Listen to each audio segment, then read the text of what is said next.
I know, it's been a long time. It's been a long time. I know, and I keep saying I'm gonna do this more, but life has been lifing. Anyway, I have something I want to share with you today.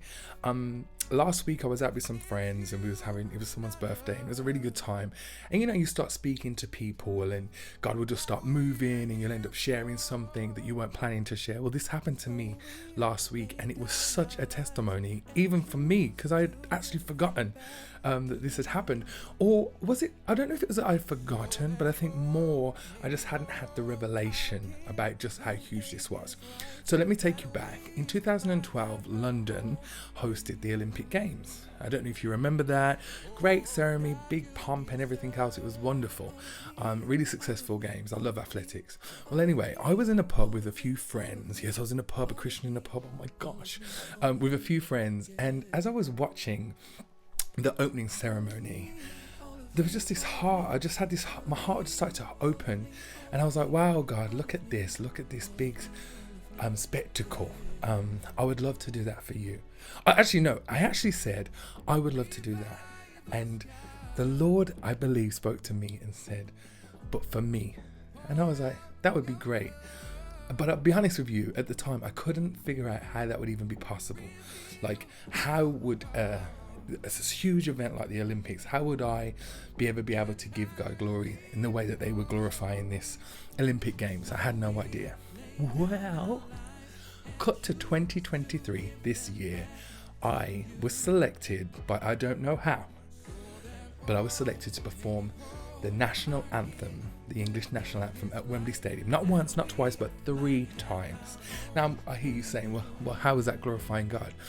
And that is what I would ask. But when I thought about what I was doing, as I was singing these words, the national anthem was almost like a prayer.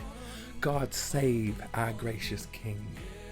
Those are prayerful words. Those are words that are speaking out as a sign of love, a sign of protection over our King.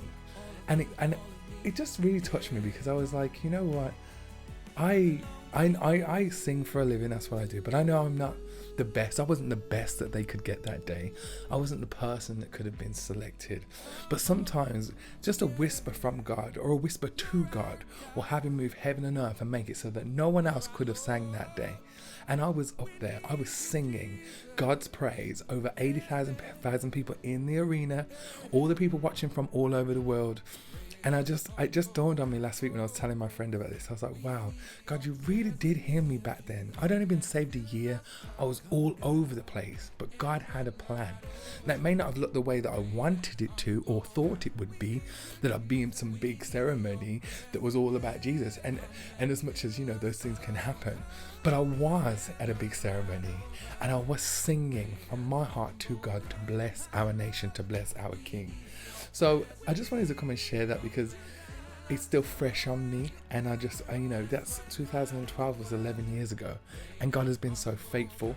The testimony about that is that they just contacted me. I didn't ask for it. I didn't put forward for it. They found me on Google. And so I just want to encourage you that the promises of God are yes and amen. And if God even so much as whispers something, it's always true. He's never a lie. It's never a maybe. So yeah.